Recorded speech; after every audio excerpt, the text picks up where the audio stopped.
Let's see.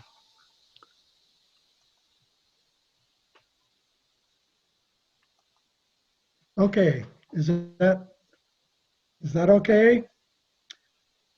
Yes, excellent. Okay. Thank you. Okay, I think we're all set. Yes. I wanted to thank you, Chris, for setting this up. This is phenomenal. I'm amazed at how you managed to do it so quickly.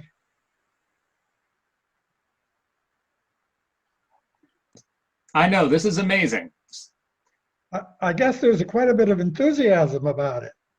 You know what? We had an 80% yes rate for calling people. So within 24 hours, we had all the hours filled. How about that? That's amazing. I want to tell you, Alice, I enjoy your presentation very much. Uh, I'm going to speak from a slightly different angle, slightly different, well, considerably different approach, as you can imagine. But I like very much the way you brought in the emotional side. And, you know, Jesus mentioned at one point that appealing to the emotions is like the doorway into the mind. And I think you brought that out, that emotions are not very reliable in terms of providing stability in decision making. But once the person has entered the doorway and you start to appeal to the mind level, then that's what's really effective in making long-term consistent decisions and so forth. And Thanks, Ralph. you know, and the discussion about the second generation readers is very interesting. As I'm sure you know, our son and daughter are both involved. So when we get together, we have like a mixture of generational points of view. I will introduce you now, Ralph, Okay. briefly. Welcome to this 24-hour sessions. Ralph Zehr is a long-term student of the Urantia book. He and Betty hosted a study group in their home since the early 70s. They served on the UBIS board of directors for more than 10 years. Both continue to serve as regular UBIS facilitators. Ralph served on the Urantia Foundation as an associate board member and then as associate board member emeritus until recently. Both are founding members of Urantia Association New York, Pennsylvania, and were office holders of multiple positions over the years. Presently, Ralph is secretary. Their daughter, Joyce Anderson, and son, Michael, are both active in Urantia community activities. A favorite family activity has been working together on various Urantia community projects. Rolf, a retired radiologist, and Garth Jameson, secretary of the Urantia Foundation Education Committee, have jointly organized and moderated Urantia Science Symposium in 2016 and 2019. Thank you very much, Ralph. Please go ahead. Thank you, Janine. And I want to thank all of those who are working behind the scenes to make this a success. I think it's a fantastic idea, and I'm really delighted, Chris, that you invited me to participate. I'd like to speak to you about the soul. Actually, we're just completing a UBIS course in which I facilitated this course on the soul. So I'm going to present a few of the ideas that we studied, but a lot of this is newer material so that my students who I invited to this session, I hope will participate and find that it is additional information than what we covered in our course. To start with, of course, it's always essential to review definitions on any discussion to make sure that we have a mutual understanding of the words we're using and exactly what the terms, of course, mean. So we're offered such a definition by the revelators in the foreword as follows. The soul of man is an experiential acquirement. As a mortal creature chooses to do the will of the Father in heaven, so the indwelling spirit becomes the father of a new reality in human experience. The mortal and material mind is the mother of this same emerging reality. The substance of this new reality is neither material nor spiritual, it is Urantia. This is the emerging and immortal soul, which is destined to survive mortal death and begin the paradise ascension. Jesus also provided a definition which was very similar, with the addition of the following. The divine spirit arrives the first moral activity of the human mind, and that is the occasion of the birth of the soul. Now, what can we learn about the nature of the soul from these definitions? I've listed a few of the things that stand out. The soul is experiential in origin and unique, and a unique creation by each individual. Number two, the birth of the soul is concurrent with the arrival of the thought adjuster, which occurs on the occasion of a child's first moral decision, usually around 6 years of age. Number three, thereafter, each occasion that one chooses to do the Father's will results in the thought adjuster causing growth of that person's soul. Number four, the soul is a new reality. It is neither material nor spiritual. It is Urantia. Number five, the soul is jointly of human and benign parental origin. And number six, being Urantia, it is destined to survive mortal death and begin the paradise ascension. One might think of one's soul as the vehicle with which we will traverse the Urantia spheres. To provide a practical perspective on soul growth, I would like to relate a story that Richard Keeler, a good friend of many of us, related to me a number of years ago. The setting of this story is the early days of auto travel in this country. So this kind of experience is basically bygone for moderns. These days, when your car gets low on gas, it warns you that you need to fill it up. It tells you where to get off the internet, and it almost forces you to replenish your gasoline. However, back in the early days, it was different. A man was driving his car along the country road in the Midwest. He had been driving since early morning, and it was now mid-afternoon. Suddenly, his car engine sputtered and shortly stopped altogether. He immediately recognized the cause of the problem. He had failed to fill the gas tank for a long time. Now he had just run out of gas out here in the countryside. Fortunately, he remembered having passed a farmstead about 1.5 miles back. It appeared reasonably well kept and was most likely a working farm. As he approached, he noted the farmer, a fairly elderly man, in a nearby field on his tractor. As he walked across the tilled soil, the farmer stopped his tractor and asked, "What can I do for you, young man?" He seemed unusually congenial for one whose field work was being interrupted by a complete stranger. On hearing the problem, he promptly agreed to gas was safely deposited in the empty tank, he reached into his pocket for his billfold. The farmer immediately stopped him, saying, "No, no, you don't owe me anything." The traveler was about to insist, at which point the farmer, looking straight into his eyes, exclaimed, can't you give an old man a chance to grow his soul?" Each of us is given a lifetime in which to grow a soul.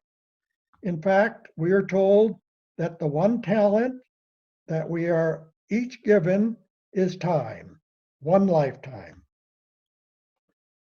In paper 28, we read, "Time is the one universal endowment of all will creatures.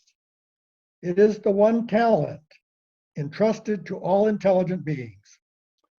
As a result of the endowment of personality given by the Father at the moment of birth, each one of us is in possession of the ability to choose or reject the opportunity to grow a soul, which is Urantia and therefore capable of ascending all the way to paradise. Your soul is the real you. We are told in paper 108, and as you are the human parent, so is the adjuster, the divine parent of the real you. Your higher and advancing self, your better Urantia and future spiritual self. And it is this evolving Urantia soul that the judges and censors discern when they decree your survival and pass you upward to new worlds and never-ending existence in the eternal liaison with your faithful partner, God, the adjuster. Having departed from paradise and journeyed out through the universes and down to a world of time and space, in order to indwell a human mind, the adjuster will not cease his efforts to guide, perfect, and spiritualize the mind and fuse with the soul of the mortal of his indwelling, until together they have successfully ascended to paradise, returning home to the Father of all. We are admonished in paper 48, you should understand that the Urantia life of an ascending mortal is really initiated on the inhabited worlds at the conception of the soul, at the moment when the creature mind of mortal status is indwelt by the spirit adjuster. And from that moment on, the mortal soul has potential capacity for supermortal function, even for recognition on the higher levels of the Urantia spheres of the local universe. These concepts about your soul, such as representing the real you, or the significance of growing a love-saturated soul, or the importance of soul consciousness, are not theoretical ideas that pertain to the far-off, distant future. They are a real part of every one of us in the here and now. The potential capacity for supermortal function is a reality that began with the arrival of your thought adjuster and the birth of your soul. Our world is designed so that we all have ample opportunity to grow our soul as we recognize and minister to our needy brothers and sisters. And just as that elderly farmer seized an opportunity to grow his soul, we too must not be complacent in assisting others with material needs. But how much more rewarding is sharing spiritual truth, of lending encouragement and inspiration for those who may be faltering in their paradise ascent, or assist those who are lonely and uncertain of their relationship with their divine parents. Growing a love-saturated soul. To gain insight how we can grow a love-saturated soul, let's observe Jesus' example for a moment. In paper 171, we are told, Jesus spread good cheer everywhere he went. He was full of grace and truth. His associates never ceased to wonder at the gracious words that proceeded out of his mouth. You can cultivate gracefulness, but graciousness is the aroma of friendliness which emanates from a love-saturated soul. Jesus established a reputation for exuding the aroma of friendliness which emanates from a love-saturated soul. And it is this aroma that is interpreted as graciousness, permeating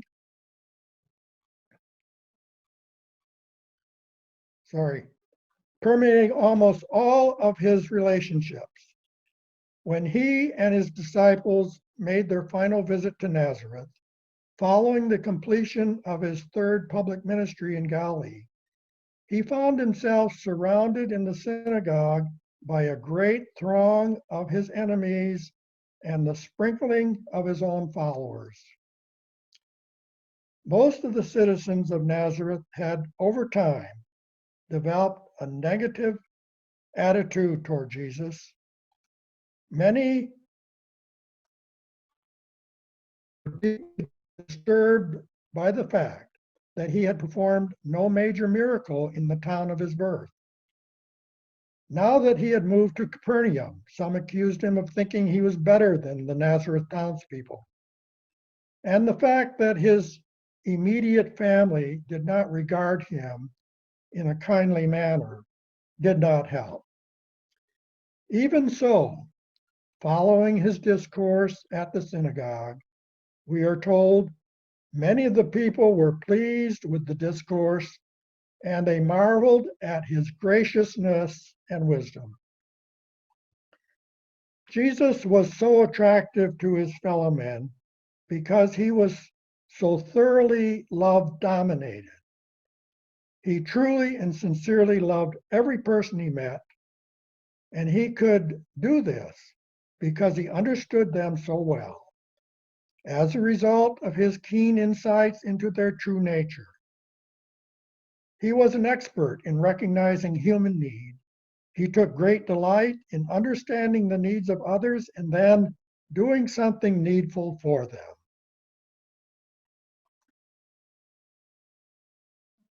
He knew that goodness, although it always compelled respect, was relatively ineffective, if not attractive.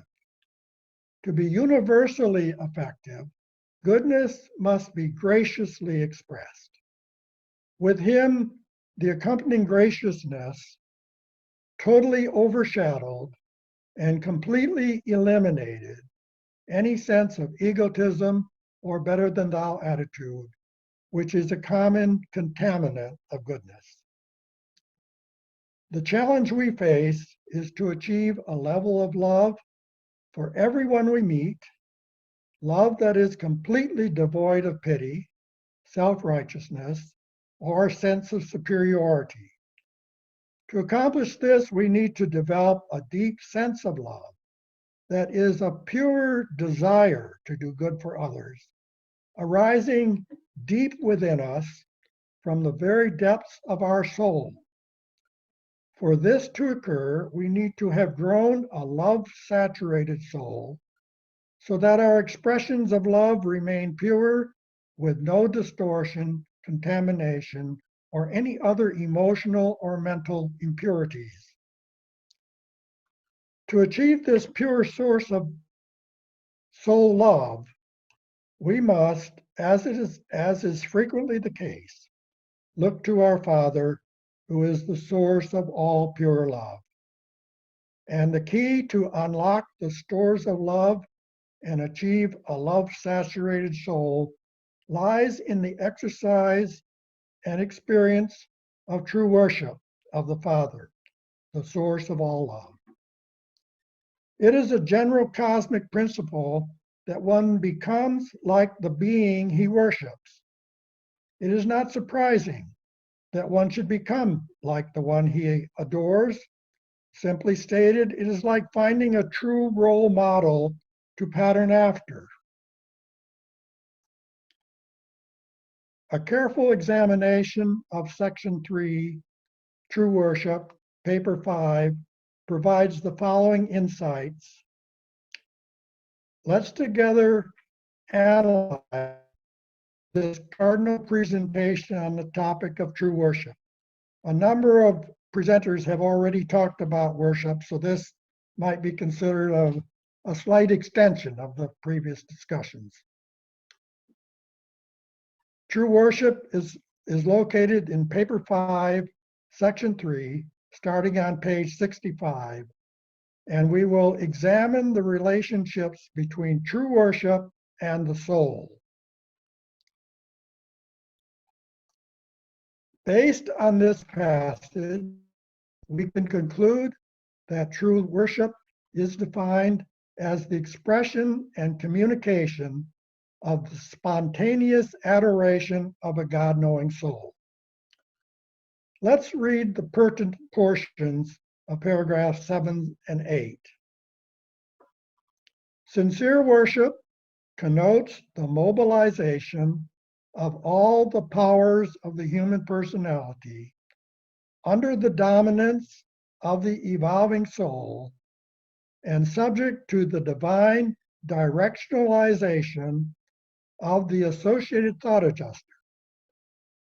The mind of material limitations can never become fully conscious of the real significance of true worship.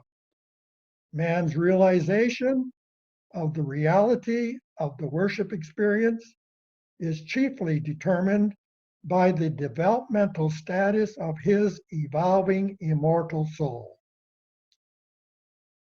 The worship experience consists in the sublime attempt of the betrothed adjuster to communicate to the Divine Father the inexpressible longings and the unutterable aspirations of the human soul, the conjoint creation of the God-seeking mortal mind and the God-revealing immortal adjuster. Worship is, therefore, the act of the material mind's assenting to the attempt of its spiritualizing self under the guidance of the associated spirit to communicate with God as a faith son of the universal Father. The mortal mind consents to worship, the immortal soul craves and initiates worship, the divine adjuster presence conducts such worship in behalf of the mortal mind and the evolving immortal soul. If we carefully analyze this account of what is occurring in the deepest spiritual recesses of the human mind and soul, while conducting a true worshipful experience, it becomes clear that the soul is primarily involved in actually determining and preparing the content of the worshipful message. The worshipful message consists of the inexpressible longings and unutterable aspirations of the human soul. The material mind agrees, consents that the worship be conducted, and the thought adjuster edits and transmits, provides the directionalization for the worship message to the Father. After all, it is commonly accepted truth that all orders of Father fragments are empowered to register the bona fide adoration of their subjects acceptably in the presence of the Universal Father. In summary, the mortal mind consents to worship, the immortal soul craves and initiates worship, the divine adjuster presence conducts such worship, the material limitations of the mortal mind prevent it from being highly conscious of the real significance of true worship. So it becomes the responsibility of the soul to fully realize the reality of the worship experience. When one considers the nature and origin of the soul, that it is the conjoint creation of the mortal mind and the divine adjuster, it is not surprising that the soul is far more capable to actually affect the communication of the worship experience, to be able to accurately translate and clearly articulate appropriate worshipful messages to the Universal Father, as well as be far more cognizant of the spiritual reality of the worship experience. Now we will consider the importance of achieving soul consciousness. The same divine counselor who explained in such detail the relationships of the thought adjuster, the immortal soul, and the mortal mind in the experience of true worship cautions us. In paper 5, it is exceedingly difficult for the meagerly spiritualized material mind of mortal man to experience marked consciousness of the spirit activities of such divine entities as the Paradise Adjusters. As the soul of joint mind and adjuster, creation becomes increasingly existent, there also evolves a new phase of soul consciousness, which is capable of experiencing the presence and of recognize the spirit leadings and other supermaterial activities of the mystery monitors. The spiritual limitations of the mortal mind is a condition of which we are all painfully aware. But we should not despair, because as our evolving soul becomes increasingly existent, a condition that we can personally affect by proactively utilizing every opportunity for soul growth, such as the Midwestern farmer mentioned earlier. Certainly, being more aware of the thought adjuster's leadings and the supermaterial activities are highly desirable and would be most spiritually beneficial. Furthermore, the entire experience of adjuster communion is one evolving mortal status, mental motivation, and spiritual experience. The self-realization of such an achievement is mainly, though not exclusively, limited to the realms of soul consciousness, but the proofs are forthcoming and abundant in the manifestation of the fruits of the Spirit in the lives of all such inner spirit contactors. Now, the same divine counselor brings us face to face with the practical outworking and actual proof of the extent and effectiveness of our inner spiritual contacts, evidenced by the abundance of the fruits of the Spirit that we bring forth, which are love, joy, peace, long-suffering, gentleness, goodness, faith, meekness, and temperance. The fruits of the Spirit are widely accepted as a measure of genuine religious experience. It indicates the degree to which the religion of the Spirit has permeated the social life and day-to-day activities of the religious practitioner.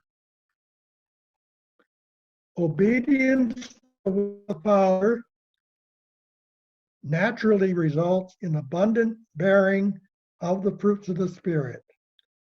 The inner experience of the soul is directly manifested in the fruits of the Spirit that are spontaneously expressed in one's daily ministry as a result of genuine personal religious experience.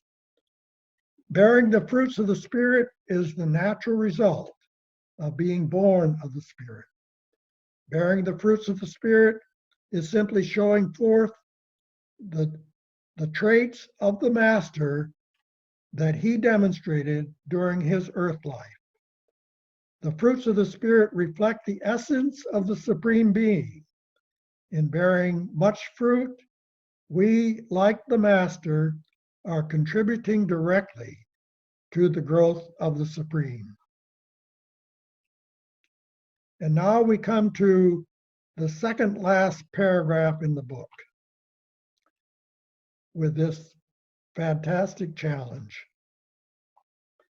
Man's greatest adventure in the flesh consists in the well-balanced and sane effort to advance the borders of self-consciousness out through the dim realms of embryonic soul consciousness. After all, our souls are all in their embryonic form. Out through the dim realms of embryonic soul consciousness in a wholehearted effort to reach the borderland of spirit consciousness. Contact with the divine presence. Such spirit consciousness is the equivalent of the knowledge of the actuality of sonship with God. In closing, I'd like to share a little story with you. And I'd like first, though, to share the story behind the story. Betty and I regularly read the Urantia book together, virtually every morning. We each read several sections, and we alternate.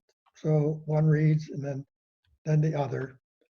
And we found this to be almost an essential part of our daily activities these days. A couple of days ago, we were reading about Jesus' first parable. As you recall, it starts out, and a sower went out to sow. And she looked at me and she said, Ralph, when are you going to do your first parable?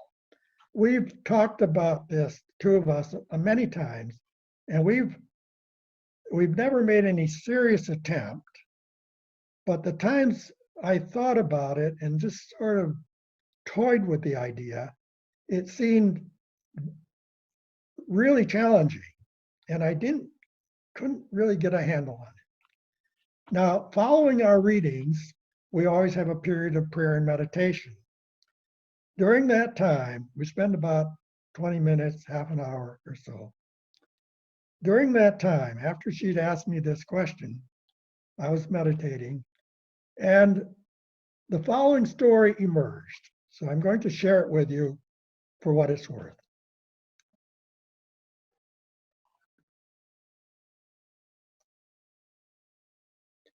A man decided it was time to replace his old manually driven automobile. If he should choose a self-driving vehicle, which are now highly recommended, this is a futuristic parable, as you can see. He asked the question in his mind, could he surrender the pleasure of operating it himself? How would he respond when potential emergencies occurred? Could he sit back and fully relax, trusting that the sensors, computers, motion detectors, and programs were truly superior to human observation and reflex response times? He chose the dealership with the largest selection of self-driving vehicles in the area. He quickly reviewed the steps required to initiate operation and proceeded to the assigned vehicle. He pushed the button, which automatically opened the door, closed it behind him, and when settled inside, fastened his seatbelt. Next, he selected the proper destination for his test drive. On starting the engine, the automatic system check engaged and promptly indicated all systems were functioning properly. In no time, it seemed, he was out of the parking lot and on his way. He was amazed at the comfort and smoothness of the ride. It seemed to respond to events around him even before he was fully aware of them. He was reassured by the vehicle's responsiveness that there was no reason to question its ability to navigate safely to his destination. Thank you very much.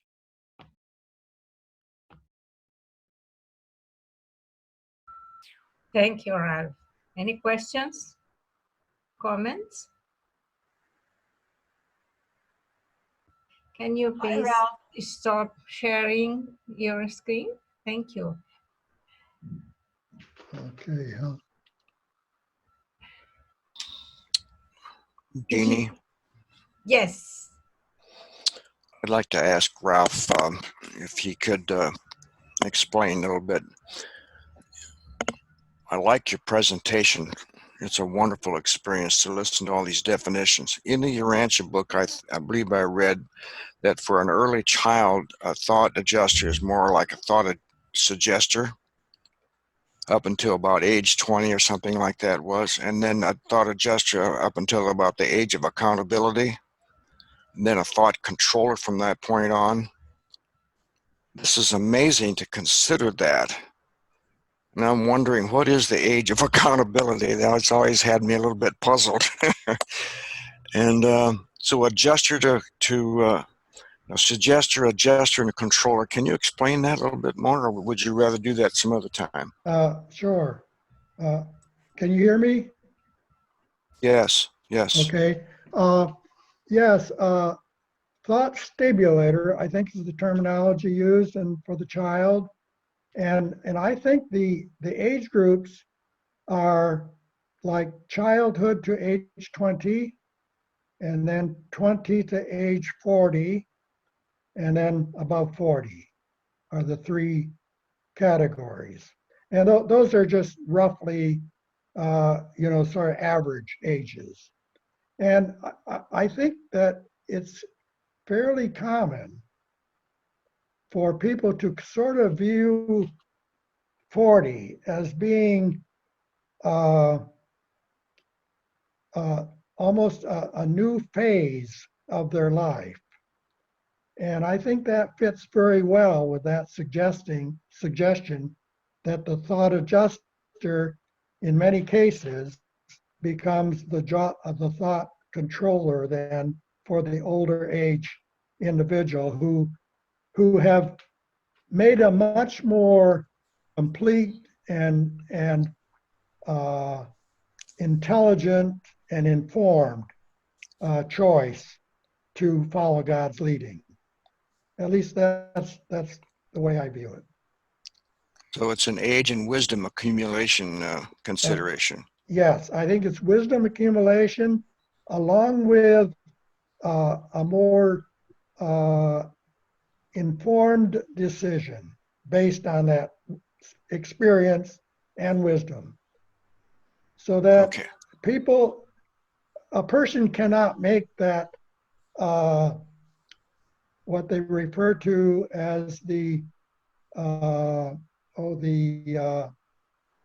decision, a determined decision or an absolute established decision until they, have gained a significant amount of experience. Okay, thank you. Diane, do you want to speak? Yes, thank you, Jenny. I just wanted to speak to Ralph personally. I've just finished his soul course. It was a wonderful experience. And all of my classmates will concur with me when I say that he has been a wonderful leader and father to us all. He's presented us with the opportunity for much deeper introspection and depth of soul realization. And we all appreciate him so much. Thank you, Ralph. Well, Diane, thank you so much. And it's a delight to see you in person because I've been reading your wonderful comments throughout this course. And now to see you in person is just absolutely frosting on the cake. Thank you. Thank you. Thank you. James, hi. Hello. Hi. Hi, Ralph. Oh, hello. Haven't seen you in years and years and years. I've been kind of sidelined. My wife had an unfortunate stroke, and I've been taking care of her 24/7. I just wanted to thank you for that marvelous parable. It was just really, really Oh, excellent. thank you. That's my first one, James. That's very good. I mean, you're very encouraging. yeah. I mean, it's wonderful. I mean, you're talking about, are we safe to allow the thought adjuster to take over our own will? Can we Yeah. trust it? Beautiful. Yes. Well, thank you. I appreciate that very much.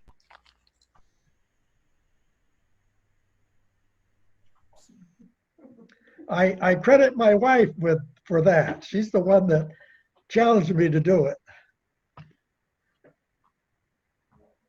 Well, James, it's good to see you again. It's been a long time, like you said, and I trust you're doing well and enjoying these years, and especially enjoying growing your soul. I've had a lot of, I think the last time I saw you was back in 2000, and you were trying to encourage me to join the committees, and I was telling you about I just had begun to have these health problems, which only resolved itself about a year ago. So I had this problem for over 20 years. I couldn't sit down any more than 10, 15 minutes at a time because of the agony pain in my pelvic area. And since then, my wife had a heart attack. My wife had a stroke, major stroke, 2017, August of 2017. And October the same year, I had a major heart attack. Oh my! And so it's been a little bit of rough weather since then, but it's good to see you. It's good to see you. It's good to see you. Yeah. Well, it won't be that long, James. We'll meet again with brand new bodies. Doreen. Thank you, Ralph. It was a great presentation. I just wanted to remark on the last question about the adjuster and the stages of development. As I got older, and I would say it's not exactly 20 to 40 and 40 to 60, right. It really, it happens when I guess you get to a certain point of soul growth. Mm-hmm. But more recently, I had all of a sudden noticed a difference in my thoughts. And when I was thinking negatively or defensively or trying to, I guess, talk about something that I felt was my own thinking, I felt this tremendous impression on my head. In other words, stop, don't go there. And every time I would say, that's right, use the mind of Jesus. Don't say that. I would stop saying it, the impression would go away. And this was periodically as my thinking was progressing. And I thought, sure, now that's the control. Now I understand what they're trying to do. Mm-hmm. I'm just really sensitive to the feeling, the touch, but it was like, wow, this really is the time now that I have moved into a different process, but it's extraordinary. It's so real. That's the whole point. It's not just reading these things. It's truly experiencing them and knowing that what they are saying is so actual that it gives me great heart and pleasure to live my life in a very different way. Thank you. That's wonderful, Doreen, and I agree 100% with that experience. And it's just amazing how it happens and how helpful it is in guiding one's thoughts.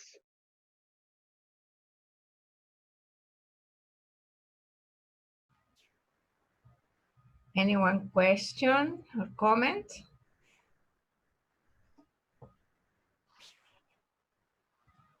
Yes, Marian, go ahead. Aloha to all of you. It's so nice to see some of my friends. I've met so many of you over the years in conferences, and it's nice during this time of isolation. My husband and I here in the south of Chile have been self-quarantining for 2 weeks so as to keep all our friends safe, since we've been on a lot of planes. So far, so good with us. And I have to say, I just enjoyed your course, Ralph, tremendously, and felt it really did help my spiritual growth. And even my husband would nudge me once in a while and say, now is what you're doing or saying, is that what's recommended in this course, Marian? So thank you for that. And we're still waiting to hear back, Ralph, from the UAI board, whether our conference, which Ralph will be our keynote speaker if we are permitted or chosen for the bid to have the conference in 2024, on the nature and nurture of the soul. So we're looking for speakers and workshop people. So let's keep that in mind as we progress through the next few years. And I hope all of you stay safe and be smart in this Darwinian moment. And it's really good to see all of you. Aloha. Mm-hmm. Thank you, Marilyn. Hi, may I put a question?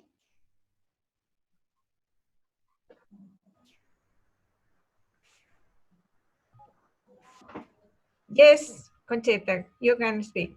Thank you. Thank you. Hi, everybody. I'm speaking from Italy. And I am part of a society called Anime Vive, Living Souls. We are studying Urantia thanks to our teacher, Sandra, who can't speak English. So she asked me if I can be let's say, a go-between between this lovely seminar and our society. So my question is very personal, because I have been assisting my mother-in-law, which had Alzheimer in a bad way. So I am not very expert of Urantia, I must say. And so my question is, what about the soul when the person is not more capable to use its mind, if it's so linked with the adjuster? What happens then? Is she in a way already freed from the mind and in another dimension, though living here physically? Or is it some other destined, because it's so destiny that waits people that have dementia, because it's so close to being smaller children with no soul, young, below 6 years of age, you see, and they behave like tiny toddlers, and they can't control what they do. So my question is, what about their soul? What happens? Yes, that's a very interesting question. The Urantia book provides insights into that sort of phenomena. It doesn't necessarily give us specific, answers in every case, but in general, the soul is in the keeping of our guardian angel, so that at whatever point our mental functions fail, so that we're no longer capable of making moral decisions or making, really responsible thinking, when the mind physically fails, then the soul really, it remains in the keeping of the seraphim. And so it's protected, it's cared for, so it's not at risk of being lost or being in any way misled or distorted or in any way damaged as a result of the failing mental capacity of aging or of Alzheimer's or and so on. So it's in good hands. Thank you very much for this answer. It's also very uplifting. Thank you for the presentation was lovely, and I am waiting for the upload of the file. Thank you very much. Oh, well, thank you for participating. Anyone else? Questions, comments? I cannot see all of you. So if someone wants to speak, please unmute yourself. Thank you.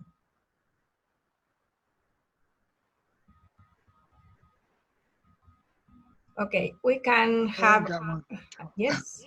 Okay, go ahead, James. This for Ralph. I was just wondering, can you hear me all right?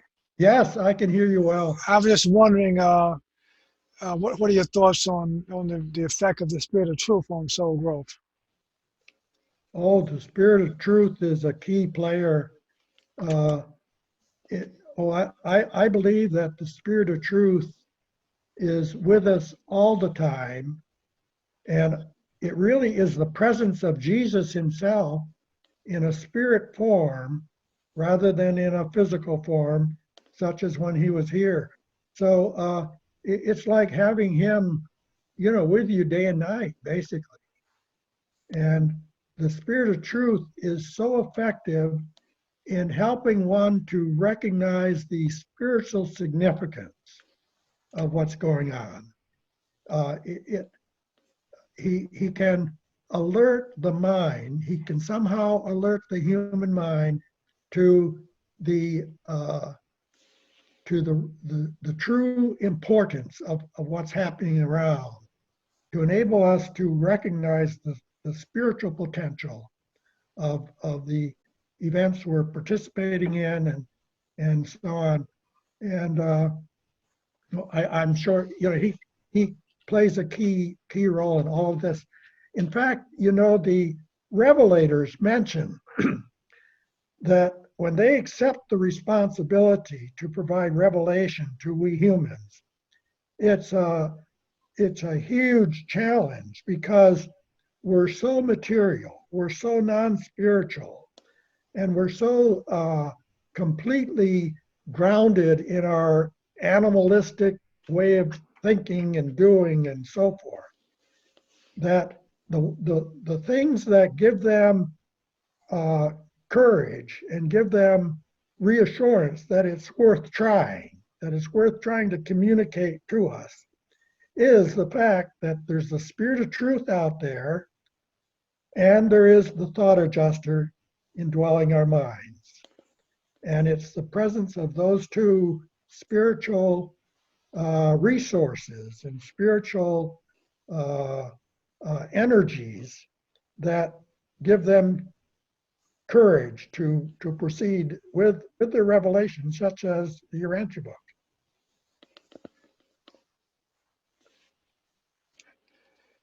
What do you, go ahead, I'm sorry. Oh, go ahead. I was just, go ahead, Rick. Oh, sorry. Ralph, I'd just like to compliment you on your parable there. That's an exercise I know several of us have tried to do, but it's very difficult. But at the end of your parable, I was like, is that it? I mean, I'm waiting for the punchline or the conclusion. And then I was like, wait a minute, that's the way the parable's supposed to work. I'm supposed to make up my own conclusion, come to my own thing. So it was beautiful, well done. That's not an easy thing to do. And you did a great job with that. So I just wanted to say that. Well, thank you, Rick. I appreciate that. And the point you made was exactly I was tempted very much to go on and my wise wife helped me a great deal in that. Well, we're both blessed with wise wives, that's for sure. So, but Yes. it was perfect. I loved it. Well, thank you. So I never want to be the one to tell Ralph to stop talking, but I think it's time to move on to our next presenter. So thank you, Ralph. Oh, you're welcome. Thank you, Chris. Thank you very much.